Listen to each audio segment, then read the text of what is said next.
J'aimerais porter un toast, annonça Nelly en levant son verre alors que tous les invités de sa pendaison de crémaillère se tournaient pour le regarder, ses yeux brillants d'excitation. Une expression que Vivian avait vue d'innombrables fois lorsqu'il s'apprêtait à voler la vedette. Au nouveau départ, aux nouvelles maisons et... Il fit une pause dramatique, à la mémoire de grand-père. Un silence respectueux s'installa dans la pièce. Leur grand-père était décédé il y a à peine 4 jours, et la blessure était encore vive pour eux tous. Vivian leva son verre avec tout le monde, honorant silencieusement l'homme qui avait tant compté pour elle. En parlant de grand-père, continua Nelly en posant son verre sur la table basse. J'ai une annonce à faire. Vivian le regarda fouiller dans sa poche et en sortir une enveloppe, légèrement usée sur les bords. Son cœur rata un battement. Il y avait quelque chose dans la façon dont il la regardait qui la mettait mal à l'aise. Avant de mourir, grand-père m'a donné cette lettre, dit Nelly, sa voix portant à travers le salon de sa nouvelle maison à Denver. Il voulait que j'aie sa maison de vacances au bord du lac. L'endroit que nous aimions tous quand nous étions enfants. La pièce éclata en murmures surpris et en félicitations. Leurs parents rayonnaient de fierté, tandis que la petite amie de Nelly, Gladys, applaudissait avec enthousiasme. De l'autre côté de la pièce, la cousine de Vivian, Lucie, lui lança un regard confus. Elle savait à quel point Vivian et son grand-père avaient été proches. Vivian resta assise, stupéfaite, incapable de comprendre ce qu'elle entendait. Le chalet au bord du lac était le bien le plus précieux de grand-père. C'était aussi l'endroit où elle avait passé presque tous les week-ends des 3 dernières années, l'aidant à entretenir la propriété, écoutant ses histoires et profitant simplement de sa compagnie. Nelly, en revanche, était venue peut-être 2 fois au cours des 5 dernières années, se plaignant toujours du manque de Wi-Fi et du fait qu'il n'y avait rien à faire. Mais plus important encore, grand-père avait donné à Vivian une petite boîte en bois il y a 3 semaines, lui faisant promettre de ne pas l'ouvrir avant que le moment ne soit venu. À l'intérieur se trouvait un acte de propriété notarié lui transférant la propriété de la maison de vacances. Il lui avait déjà donné la propriété.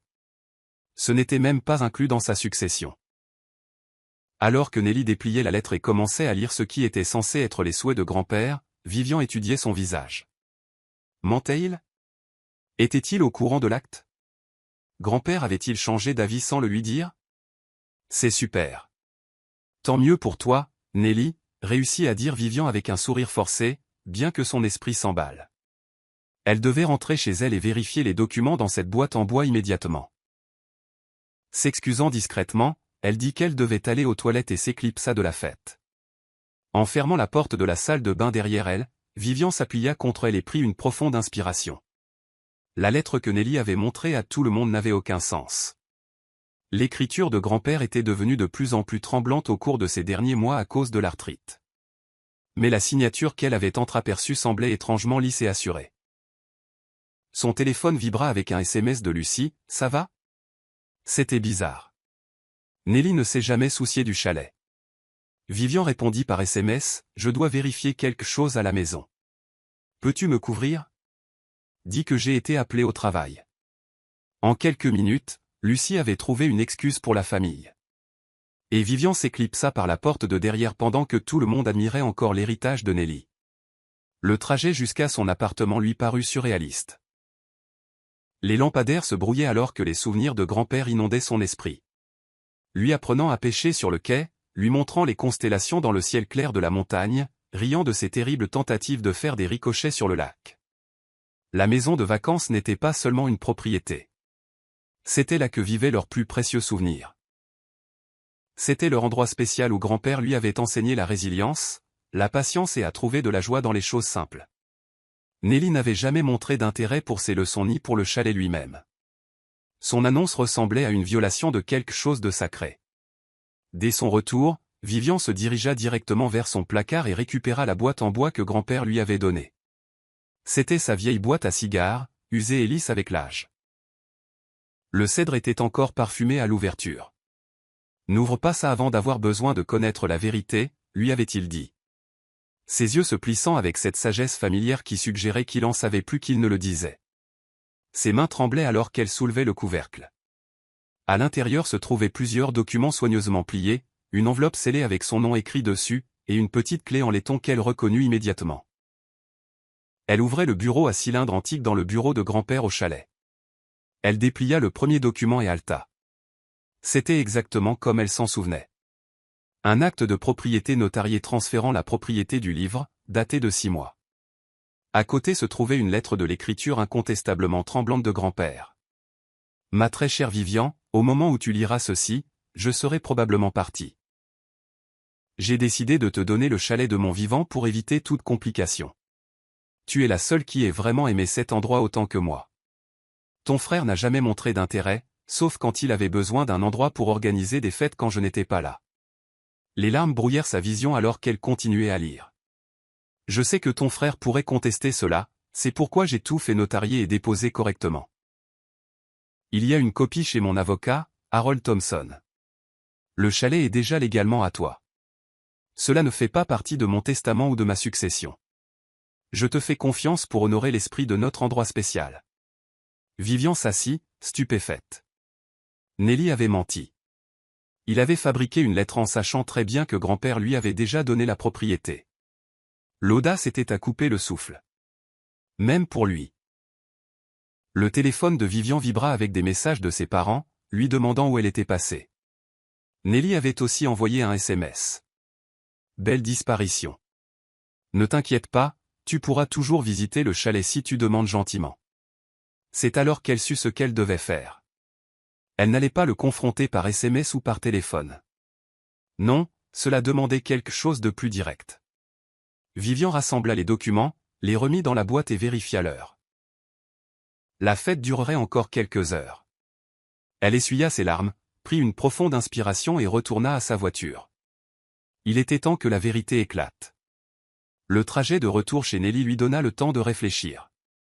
Elle n'allait pas faire de scène. Ce n'était pas son style et certainement pas ce que grand-père aurait voulu. Il lui avait toujours dit, quand on a la vérité de son côté, on n'a pas besoin de la crier sur les toits. La vérité tranquille frappe plus fort que n'importe quel cri. Elle s'arrêta dans l'allée, la boîte en bois posée sur le siège passager à côté d'elle.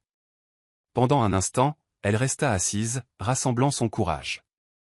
Elle pensa à tous les week-ends qu'elle avait passés avec grand-père au chalet pendant que Nelly était trop occupée pour venir. Elle se souvint de la façon dont le visage de grand-père s'illuminait quand elle arrivait, de la façon dont il passait des heures à parler de tout et de rien sur la balancelle du porche. « Que ferais-tu, grand-père » murmura-t-elle en passant ses doigts sur la surface lisse de la boîte. La réponse lui vint presque immédiatement à l'esprit. « Fais ce qui est juste. » Avec grâce. Vivian décida de ne pas retourner immédiatement à la fête. Au lieu de cela, elle envoya un SMS à Lucie. « Combien de personnes sont encore là ?» Lucie répondit rapidement. « Juste la famille maintenant. La plupart des invités sont partis après le dîner. Tu reviens. » C'était parfait. Elle ne voulait pas de foule pour ce qu'elle devait faire. Vivian prit la boîte et parcourut la courte distance jusqu'à la porte d'entrée de Nelly. Quand elle frappa, c'était son expression qui passa de la surprise à la lassitude. « Urgence au travail déjà terminé » demanda-t-il. Son ton suggérant qu'il ne croyait pas qu'il y en ait une en premier lieu.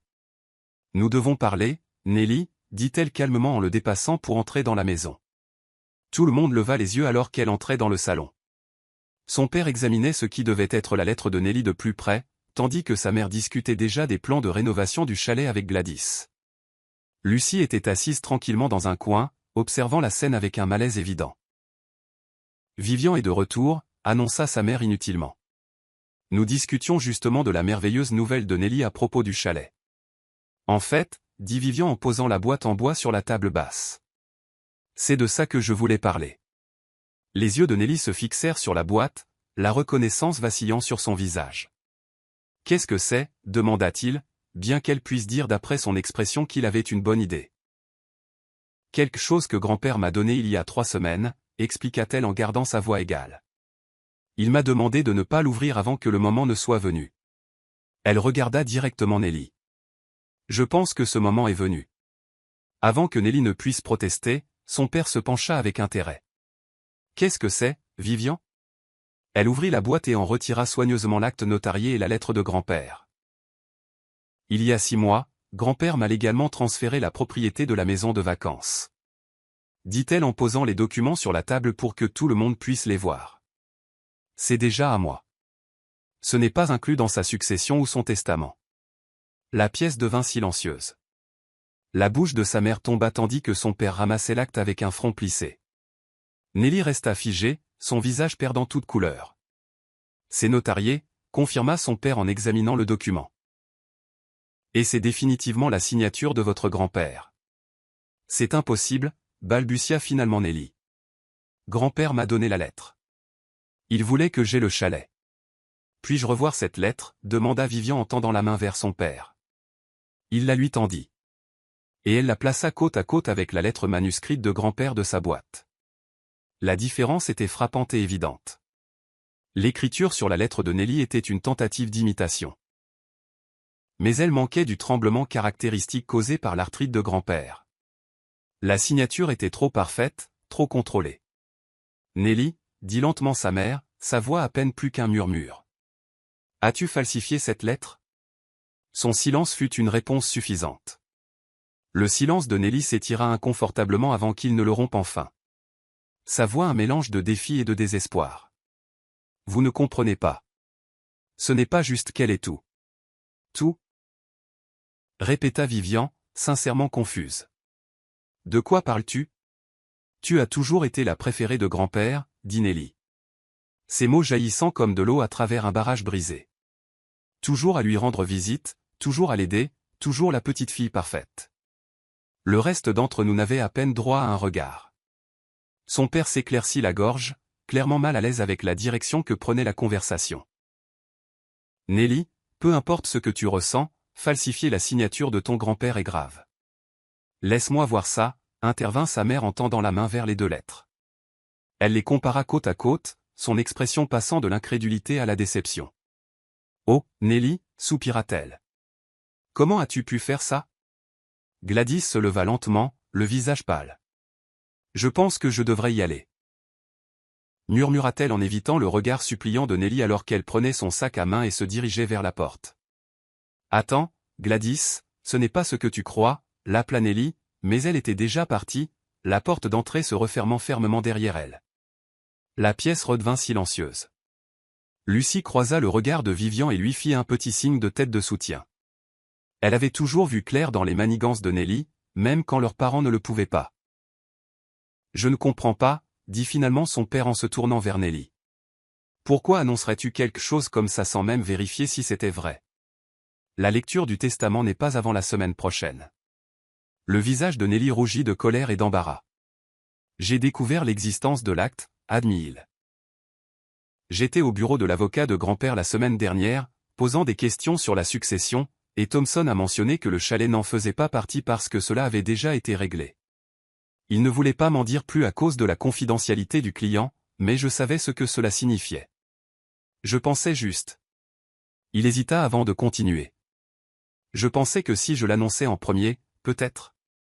Peut-être quoi, insista sa mère. Peut-être que Vivian te l'aurait simplement laissé? Peut-être que tout le monde te croirait au lieu d'elle pour une fois, lança Nelly, la voix s'élevant. Peut-être que je pourrais avoir quelque chose qui comptait aussi pour grand-père. Ces mots restèrent en suspens, révélant une jalousie plus profonde que Vivian ne l'avait réalisée. Elle ressentit une pointe de sympathie malgré tout. Se sentait-il vraiment si exclu de la vie de grand-père? Nelly, dit Vivian doucement. Grand-père t'a invité au chalet d'innombrables fois. Tu disais toujours que tu étais trop occupé. Parce que je me sentais comme un intrus, rétorqua-t-il.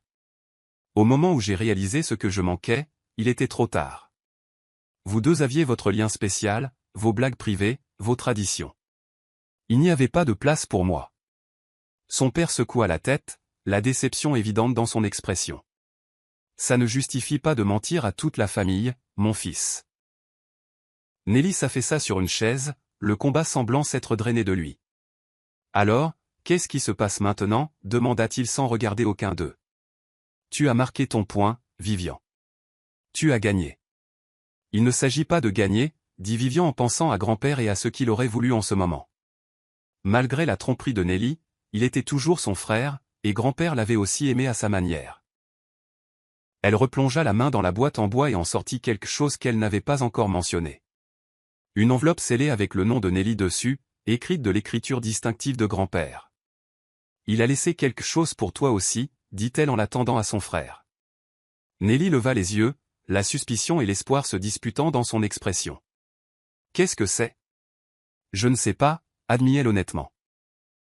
Grand-père m'a dit de ne rien ouvrir qui ne m'était pas adressé. Vivian hésita un instant avant de tendre l'enveloppe à Nelly. Il la prit avec précaution et l'ouvrit.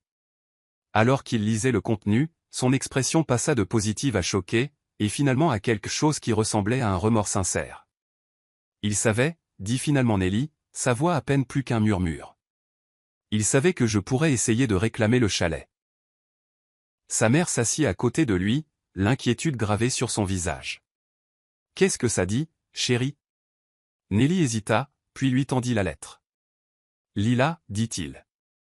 Tout le monde devrait l'entendre. Sa mère ajusta ses lunettes de lecture et commença à lire à haute voix. Chère Nelly, si tu lis ceci, c'est que Vivian a ouvert ma boîte en cèdre, ce qui signifie l'une des deux choses suivantes, soit je suis parti, soit quelque chose s'est produit qui l'a poussé à en révéler le contenu. Je te connais depuis le jour de ta naissance, et je connais ton cœur. Tu as toujours voulu la reconnaissance et la validation. Des choses que je n'ai peut-être pas réussi à te donner de la manière dont tu en avais besoin. Mais je sais aussi que lorsque tu te sens négligé, tu prends parfois des décisions impulsives qui blessent les autres et finalement toi-même. Le chalet a été transféré à Vivian. C'est une décision que j'ai prise avec beaucoup de réflexion et d'amour. Non pas parce que je ne me souciais pas de toi, mais parce que Vivian s'est connectée à cet endroit d'une manière que tu n'as jamais fait. Elle a compris ce qui le rendait spécial pour moi, et je lui fais confiance pour préserver cet esprit. Ce dont tu as besoin, ce n'est pas d'une propriété, Nelly. C'est d'un but. J'ai joint un chèque de 25 000 $. Utilise-le pour commencer quelque chose de significatif.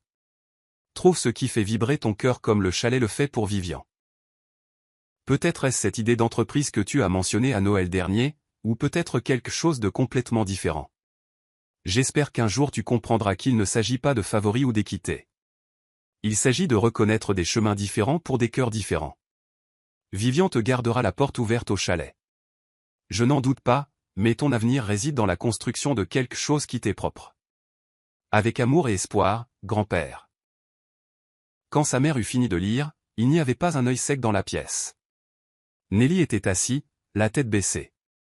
Le chèque serré dans sa main tremblante. Il a vu clair en moi, murmura-t-il, même d'outre-tombe. Son père posa une main réconfortante sur son épaule. Ton grand-père était un homme perspicace. Nelly leva les yeux vers Vivian, la regardant vraiment, peut-être pour la première fois depuis des années. Je suis désolé, Vivian. Je n'avais aucun droit d'essayer de prendre ce qui était déjà à toi. Les mots semblaient lui coûter, mais ils sonnaient aussi sincères. Vivian hocha la tête, pas tout à fait prête à offrir son pardon, mais reconnaissant ses excuses.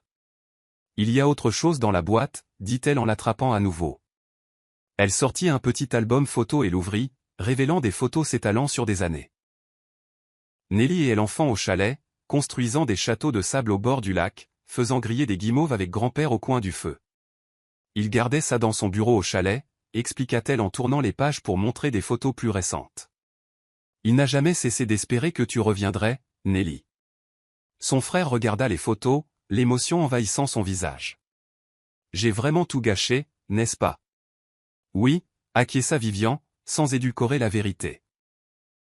Mais grand-père croyait manifestement que tu pouvais faire mieux. La pièce redevint silencieuse, mais c'était un silence différent. Contemplatif plutôt que tendu, triste plutôt qu'en colère. Lucie, qui avait regardé tranquillement, prit enfin la parole. Alors, qu'est-ce qui se passe maintenant? C'était la question en suspens pour eux tous. Que fait-on après un moment de vérité douloureuse? Comment avance-t-on après la trahison et la révélation? Vivian ferma la boîte en bois, sentant le poids de la responsabilité que grand-père lui avait confiée.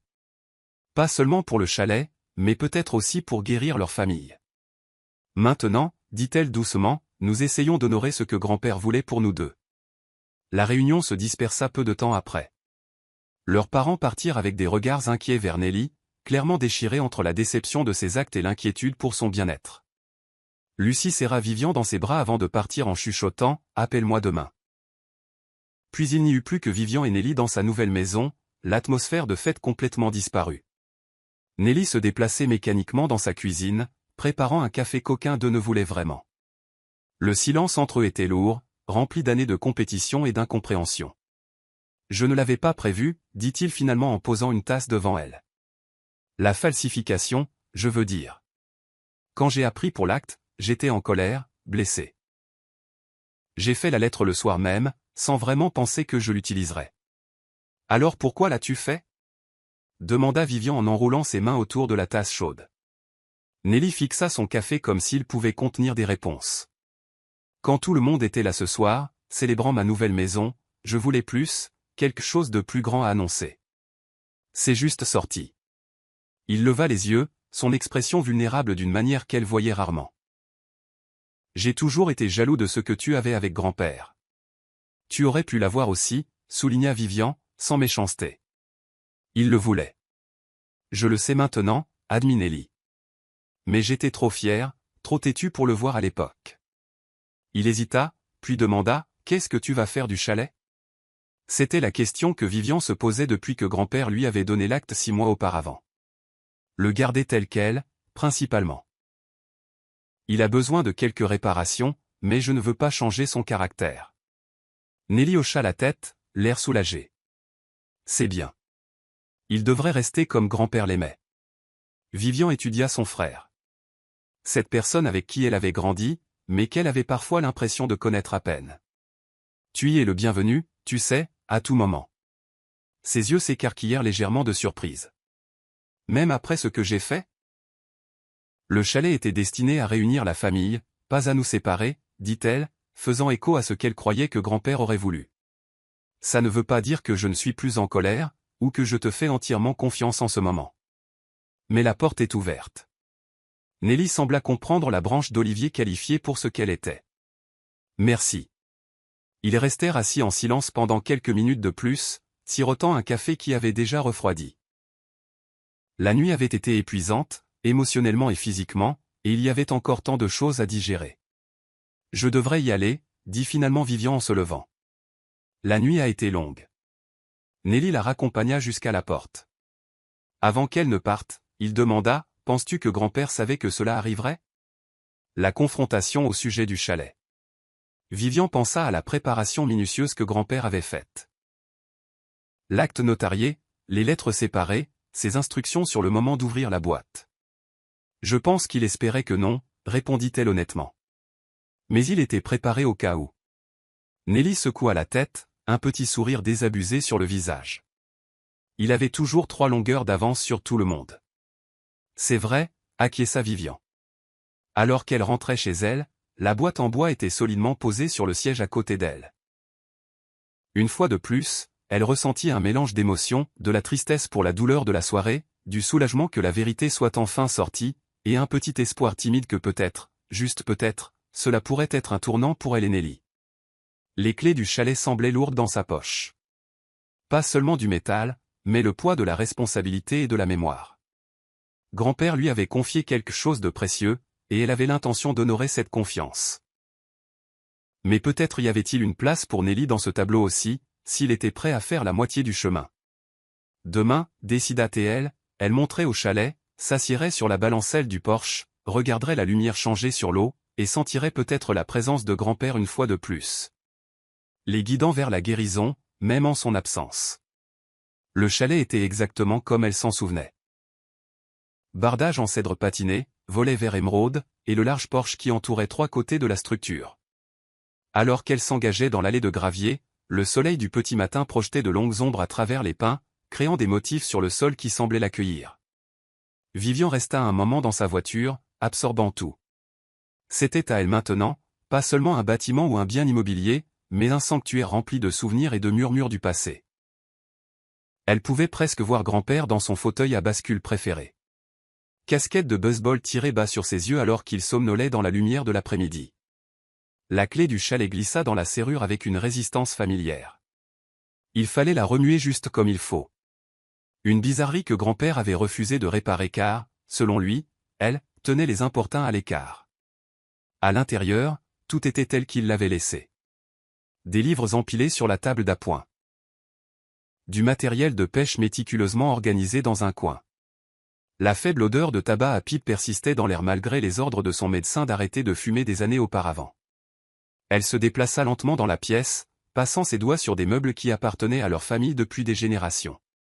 Le silence était paisible plutôt qu'oppressant, comme si le chalet lui-même retenait son souffle, attendant de voir ce qui allait se passer ensuite.